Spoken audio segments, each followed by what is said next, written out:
विंध्य कल्पना में आपका स्वागत है।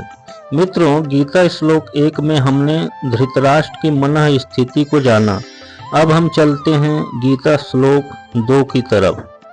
दृष्ट्वा तु पांडवानीकं व्यूढ़ं दुर्योधनस्तदा आचार्यमुपसंगम्य राजा वचनमब्रवीत्।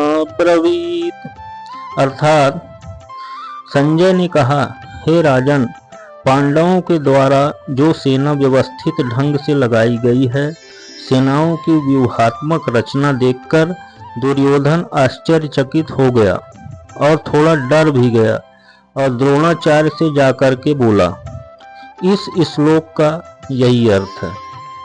मित्रों, अब हम थोड़ा और समझते हैं। दुर्योधन को शास्त्रों में मंदमती कहा गया है, यानी केवल अपना स्वार्थ, अपने स्वार्थ के लिए वह कुछ भी कर सकता था। उसकी बुद्धि में कुटिलता थी, लेकिन राजनीति में प्रवीण था। उधर धृतराष्ट्र अपनी बाहरी आंख से तो अंधा था ही, उसकी अंदर की आंख भी अंधी शकुनी के कारण हो गई थी। शकुनी ने ही दुर्योधन को भी पथभ्रष्ट कर दिया था। धृतराष्ट्र आध्यात्मिक दृष्टि से भी अंधा था और वैसा ही उसका पुत्र दुर्योधन भी था।